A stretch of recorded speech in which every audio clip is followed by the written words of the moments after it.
എല്ലാവർക്കും +1 ഫിസിക്സ് ക്ലാസ്സിലേക്ക് സ്വാഗതം. നമ്മൾ പഠിച്ചുകൊണ്ടിരിക്കുന്ന ചാപ്റ്റർ യൂണിറ്റ്സ് ആൻഡ് മെഷർമെന്റ്സ് എന്ന് പറയുന്ന ചാപ്റ്ററാണ്. ഈ ചാപ്റ്ററിനകത്ത് കഴിഞ്ഞ ഭാഗങ്ങളിൽ നമ്മൾ യൂണിറ്റ്സ് എന്താണെന്നാണ് ചെക്ക് ചെയ്തത്. യൂണിറ്റുകൾ എങ്ങനെയാണ് ഡിവൈസ് ചെയ്യുന്നത്, അല്ലെങ്കിൽ എങ്ങനെയാണ് അത് ഉണ്ടാക്കിയെടുക്കുന്നത്, ഡിറൈവ്ഡ് യൂണിറ്റ്സ് ബേസിക് ക്വാണ്ടിറ്റികളിൽ നിന്നും ബേസിക് യൂണിറ്റുകളിൽ നിന്നും ഡിറൈവ്ഡ് യൂണിറ്റ്സ് എങ്ങനെയാണ് എഴുതുന്നത്, പല യൂണിറ്റ്സ് ഏതൊക്കെയാണ്, ലെങ്തുകൾ മെഷർ ചെയ്യാനുള്ള പലതരത്തിലുള്ള യൂണിറ്റുകൾ ഏതൊക്കെയാണ്, ഏറ്റവും വലിയ യൂണിറ്റ് എങ്ങനെയാണ്, അതുപോലെ തന്നെ ലാർജ് ഡിസ്റ്റൻസസ് മെഷർ ചെയ്യുന്ന മെത്തേഡ്സ് ഏതൊക്കെയാണ്. അതിനകത്ത് നമ്മൾ വളരെ പ്രധാനപ്പെട്ട പാരലാക്സ് മെത്തേഡ്, ആംഗുലാർ മെഷർമെന്റ് എന്നിവ നമ്മൾ ചെക്ക് ചെയ്തു. നമ്മൾ ഈ ഭാഗത്ത് പുതിയൊരു സെക്ഷനാണ് പഠിക്കുന്നത്. അത് ഡയമെൻഷണൽ അനാലിസിസ് എന്ന് പറയുന്ന ഒരു സെക്ഷനാണ്. അപ്പോൾ നമ്മൾ ആദ്യം നോക്കുന്നത് എന്താണ് ഡയമെൻഷൻ എന്ന് പറഞ്ഞാൽ, നമ്മൾ ഫിസിക്കൽ ക്വാണ്ടിറ്റി അല്ലെങ്കിൽ ഭൗതിക അളവുകളെ കുറിച്ചാണല്ലോ നമ്മൾ പഠിക്കുന്നത്. അപ്പോൾ ആ ഭൗതിക അളവുകൾ അല്ലെങ്കിൽ ഫിസിക്കൽ ക്വാണ്ടിറ്റീസ് രണ്ട് തരത്തിലുണ്ട്. ബേസിക് ക്വാണ്ടിറ്റികളും ഉണ്ട്, അതുപോലെ തന്നെ ഡിറൈവ്ഡ് ക്വാണ്ടിറ്റികളും ഉണ്ട്.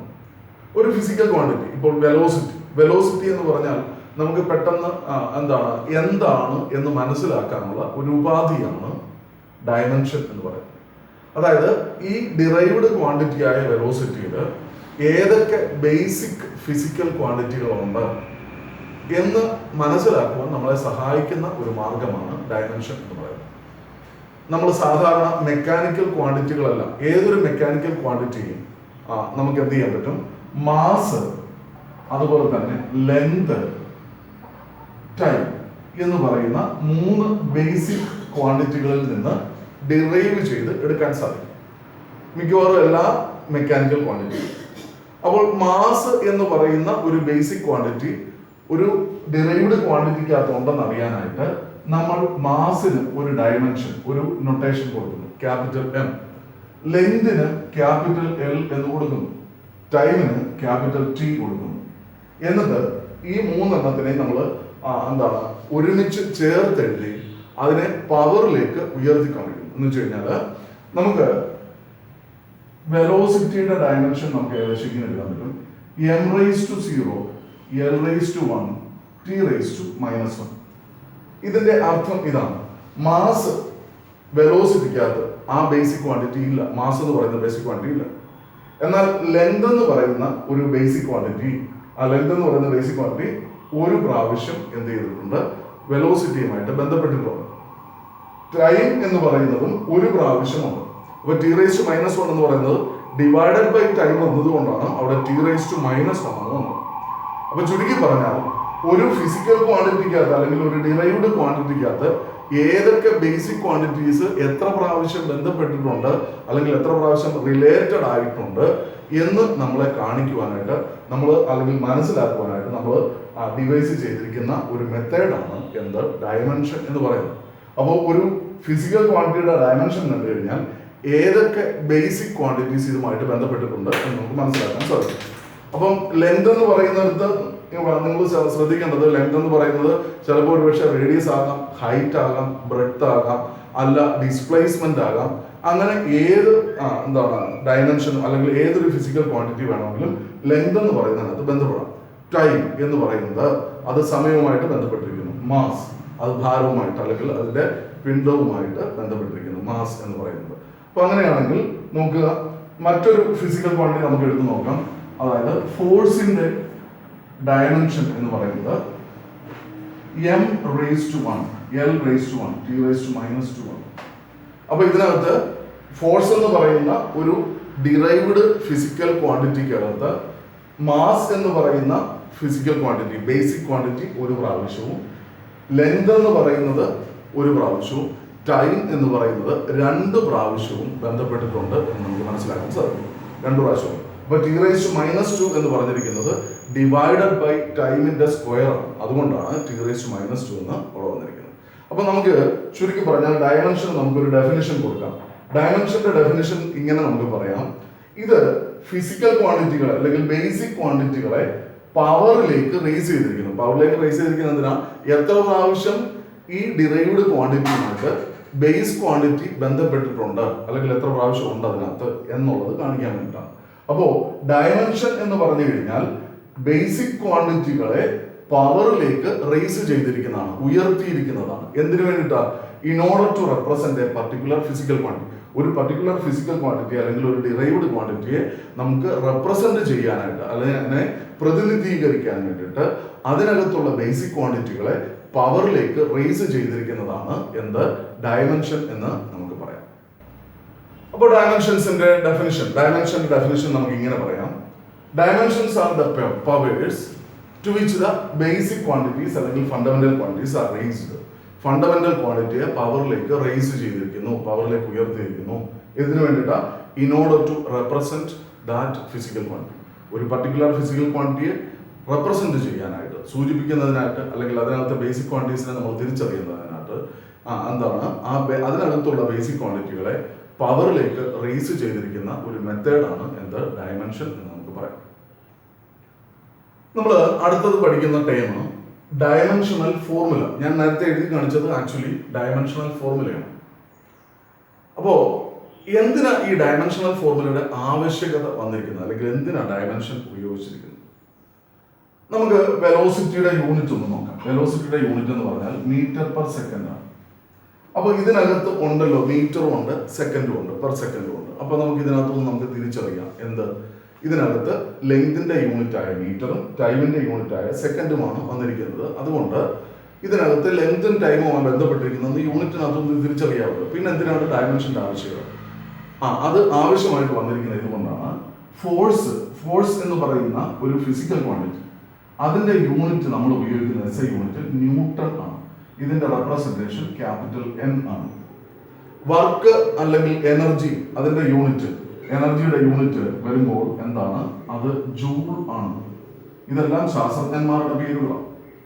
അങ്ങനെ ഒത്തിരി യൂണിറ്റുകളുണ്ട്. ആ യൂണിറ്റുകളെല്ലാം നമ്മൾ എന്താണ് പരിഷ്കരിച്ചിട്ട് മറ്റുള്ളവരുടെ പേരും ഒക്കെ ആയിട്ട് നമ്മൾ വെച്ചിട്ടുണ്ട്. അങ്ങനെയാണെങ്കിൽ ഇതിനകത്ത് എത്ര ബേസിക് ക്വാണ്ടിറ്റി ഉണ്ടെന്ന് ഈ യൂണിറ്റ് നോക്കിക്കഴിഞ്ഞാൽ നമുക്ക് മനസ്സിലാകത്തില്ല. എന്നാൽ ഈ യൂണിറ്റിനകത്ത് ഏതൊക്കെ ഫിസിക്കൽ ക്വാണ്ടിറ്റീസ് ഏതൊക്കെ തരത്തിൽ ബന്ധപ്പെട്ടിട്ടുണ്ടെന്ന് വളരെ കൃത്യമായ രീതിയിൽ നമുക്ക് എന്ത് ചെയ്യാൻ പറ്റും, ഒരു ഡയമെൻഷണൽ ഫോർമുല കണ്ടാൽ മനസ്സിലാകും.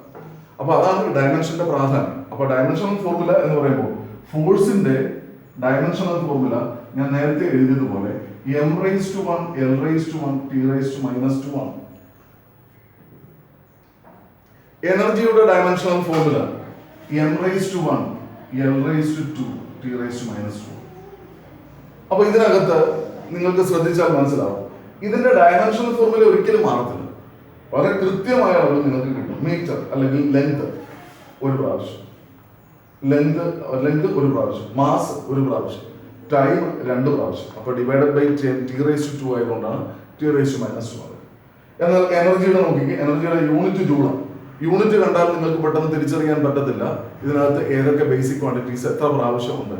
How and which of the physical quantities അല്ലെങ്കിൽ basic quantities are enter into that physical quantity. തന്നിരിക്കുന്ന ഫിസിക്കൽ ക്വാണ്ടിറ്റിക്കകത്ത് ഏതൊക്കെ ബേസിക് യൂണിറ്റുകൾ എങ്ങനെയാണ് എൻ്റർ ചെയ്തേക്കുന്നത് നമുക്കറിയത്തില്ല. അപ്പൊ ഇത് നോക്കിക്കഴിഞ്ഞാൽ അറിയാം m⁻⁴ മാസ് ഒരു പ്രാവശ്യം, ലെങ്ത് 2 പ്രാവശ്യം, ടൈം 2 പ്രാവശ്യം. അപ്പൊ ടൈം കൊണ്ട് ഡിവൈഡ് ചെയ്യുകയാണ്. അപ്പം നമുക്ക് ഒരു ഏകദേശ രൂപം നമുക്ക് ഇങ്ങനെ കിട്ടും. മാസിനെ, ഫോഴ്സ് എന്ന് പറയുമ്പോൾ മാസിനെ ലെങ്ത് കൊണ്ട് ഇൻഡു ചെയ്യുകയും ടൈം കൊണ്ട്, ടൈമിന്റെ സ്ക്വയർ കൊണ്ട് ഡിവൈഡ് ചെയ്യുകയും ചെയ്തു കഴിഞ്ഞാൽ നമുക്ക് ആരെ കിട്ടും, ഫോഴ്സിനെ കിട്ടും. അതേപോലെ മാസിനെ ലെങ്തിന്റെ സ്ക്വയർ കൊണ്ട് ഇൻഡു ചെയ്യുക, ഡിവൈഡഡ് ബൈ ടൈം സ്ക്വയർ ആണ് എന്ത് ഏതാണ് നമ്മുടെ എനർജി എന്ന് പറയുന്നത്. അപ്പോൾ നമുക്ക് എന്ത് ചെയ്യാൻ പറ്റും, ഏതൊക്കെ ഫണ്ടമെന്റൽ ക്വാണ്ടിറ്റീസ് ഏതൊക്കെ തരത്തിലാണ് ഇതിനകത്ത് ബന്ധപ്പെട്ടിരിക്കുന്നത്. ഡിവൈഡഡ് ബൈ ആണോ, ടൈം വളരെ പെട്ടെന്ന് നമുക്ക് മനസ്സിലാവും. t⁻² ആണെങ്കിൽ വളരെ കൃത്യമായിട്ട് നമുക്ക് മനസ്സിലാവും ഡിവൈഡഡ് ബൈ ടൈം സ്ക്വയർ ആണ്. ഇവിടെ ഡിവൈഡഡ് ബൈ ടൈം സ്ക്വയർ ആണ്. അപ്പൊ അങ്ങനെയാണെങ്കിൽ ഏതൊക്കെ ഫിസിക്കൽ ക്വാണ്ടിറ്റീസ് ആണെന്ന് മാത്രമല്ല എങ്ങനെയാണ് ഇത് ബന്ധപ്പെട്ടിരിക്കുന്നത് നമ്മുടെ ഗിവൺ ഫിസിക്കൽ ക്വാണ്ടിറ്റിയുമായിട്ടെന്നുള്ളതും നമുക്ക് വളരെ കൃത്യമായിട്ട് നമുക്ക് മനസ്സിലാവും. അപ്പൊ അങ്ങനെയാണെങ്കിൽ ഡയമെൻഷണൽ ഫോർമുല നമുക്ക് ഇങ്ങനെ പറയാം, ഇറ്റ് ഈസ് എൻ എക്സ്പ്രഷൻ. അതൊരു എക്സ്പ്രഷൻ ആണ് showing how and which of the physical quantities അല്ലെങ്കിൽ ബേസിക് ക്വാണ്ടിറ്റീസ് ഏതൊക്കെ ഫണ്ടമെന്റൽ ക്വാണ്ടിറ്റീസ് എങ്ങനെയൊക്കെ enter into the unit of a physical quantity. ഒരു ഫിസിക്കൽ ക്വാണ്ടിറ്റിയുടെ യൂണിറ്റിനകത്ത്, ന്യൂട്ടൺ എന്ന് പറയുന്ന ഒരു ഫിസിക്കൽ ക്വാണ്ടിറ്റിയുടെ യൂണിറ്റിനകത്ത് ഏതൊക്കെ ഫണ്ടമെന്റൽ ക്വാണ്ടിറ്റീസ് എങ്ങനെ എത്ര പ്രാവശ്യം ബന്ധപ്പെട്ടിരിക്കുന്നു എന്നുള്ളത് കാണിക്കുന്ന ഒരു എക്സ്പ്രഷനാണ് ഡയമെൻഷണൽ ഫോർമുല എന്ന് പറയുന്നത്. നമ്മൾ അടുത്തത് ഡയമെൻഷണൽ ഇക്വേഷൻ, അതായത് ഫിസിക്കൽ ക്വാണ്ടിറ്റിയെയും അതിന്റെ ഡയമെൻഷനെയും കൂടെ നമ്മൾ ഇക്വേറ്റ് ചെയ്തിട്ട് വെലോസിറ്റി ഈസ് ഈക്വൽ ടു എത്രയാണ് m⁻⁴ L raised to 1 T raised to minus 1. Force is equal to M raised to 1 L raised to 1 T raised to minus 2. ഇതാണ് ഡയമെൻഷണൽ ഇക്വേഷൻ എന്ന് പറയുന്നത്. It's an equation showing the physical quantity and it's A dimension. ഒരു physical ക്വാണ്ടിറ്റിയും അതിന്റെ dimension അത് നമ്മൾ equate ചെയ്തിട്ട് നമ്മൾ കാണിക്കുന്നതാണ് ഒരു ഡയമെൻഷണൽ ഇക്വേഷൻ എന്ന് നമ്മൾ പറയുന്നത്. നമ്മൾ അടുത്ത നോക്കുന്നത് ഡയമെൻഷണൽ അനാലിസിസ് നമ്മൾ പഠിക്കുന്നത് കൊണ്ടുള്ള പ്രയോജനം. What are the uses of dimensional analysis? 3 പ്രധാനപ്പെട്ട യൂസസ് ആണ് ഡയമെൻഷൻസ് കൊണ്ടുള്ളത്. ഒന്ന്, ഒരു ഫിസിക്കൽ ക്വാണ്ടിറ്റി അല്ലെങ്കിൽ അതിന്റെ ഇക്വേഷൻ തന്നിരിക്കുന്നു.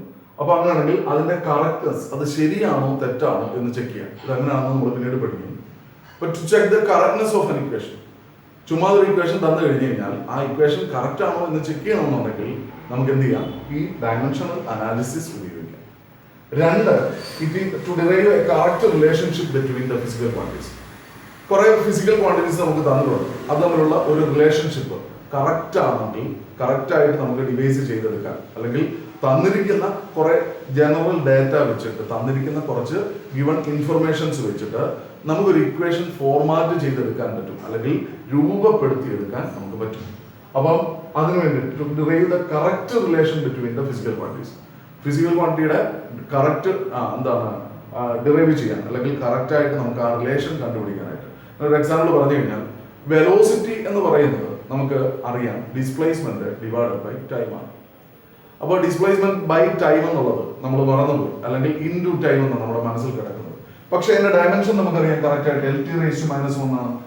അപ്പൊ അങ്ങനെയാണെങ്കിൽ വളരെ കൃത്യമായിട്ട് നമുക്കറിയാം ലെന്തിനെ ടൈം കൊണ്ട് ഡിവൈഡ് ചെയ്യുമ്പോഴേ ഈ LT raised to minus 1 എന്ന് പറയുന്നത്, -1 എന്ന് പറയുന്ന പവർ പറയണമെങ്കിൽ ഡിവൈഡഡ് ബൈ ആയിരിക്കണം. അപ്പൊ അതുകൊണ്ട് വളരെ കൃത്യമായിട്ട് അതായത് ലെന്ത് എന്ന് പറയുന്നത് ഡിസ്പ്ലേസ്മെന്റിന് കൊടുത്തിരിക്കുന്ന ഡിസ്പ്ലേസ്മെന്റ് എന്ന് പറയുന്ന ഫണ്ടമെന്റൽ ക്വാണ്ടിറ്റിക്ക് കൊടുത്തിരിക്കുന്ന നൊട്ടേഷനാണ് ലെന്ത് എന്ന് പറയുന്നത്, L എന്ന് പറയുന്നത്. ടൈം എന്ന് പറയുന്നത് T.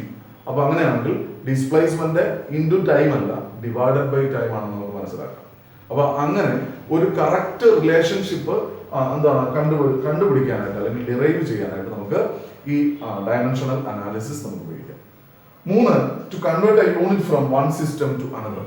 ഒരു സിസ്റ്റത്തിൽ നിന്ന് നമുക്കറിയാം നമ്മൾ 4 സിസ്റ്റംസ് ഓഫ് യൂണിറ്റ്സ് പഠിച്ചു. അതിൽ CGS, MKS, FPS, SI system. SI സിസ്റ്റത്തിൽ നിന്ന് ഒരു യൂണിറ്റിനെ നിങ്ങൾക്ക് CGSലേക്ക് കൺവേർട്ട് ചെയ്യാനോ, അല്ല CGSൽ നിന്ന് SIയിലേക്ക് കൺവേർട്ട് ചെയ്യാനോ, MKSലേക്ക് കൺവേർട്ട് ചെയ്യാനോ ഡയമെൻഷണൽ അനാലിസിസ് പഠിച്ചു കഴിഞ്ഞാൽ സാധിക്കും. അപ്പൊ അതാണ് ഡയമെൻഷണൽ അനാലിസിസിന്റെ പ്രയോജനങ്ങൾ. 3 യൂസസ് ഉണ്ട്. ഒന്ന്, to check the check the correctness of an equation. ഒരു ഇക്വേഷന്റെ കറക്റ്റ്നെസ് ചെക്ക് ചെയ്യാൻ, ശരിയാണോ തെറ്റാണോ എന്ന് പരിശോധിക്കും. 2, ഫിസിക്കൽ ക്വാണ്ടിറ്റികൾ തമ്മിലുള്ള കറക്റ്റ് റിലേഷൻഷിപ്പ് ഡിറൈവ് ചെയ്തെടുക്കാൻ. 3, ഒരു യൂണിറ്റിനെ ഒരു സിസ്റ്റത്തിൽ നിന്ന് മറ്റൊരു സിസ്റ്റത്തിലേക്ക് കൺവേർട്ട് ചെയ്യാനും നമുക്ക് എന്ത് ചെയ്യാം? ഡയമെൻഷണൽ അനാലിസിസ് യൂസ് ചെയ്യാം. Okay, thank you.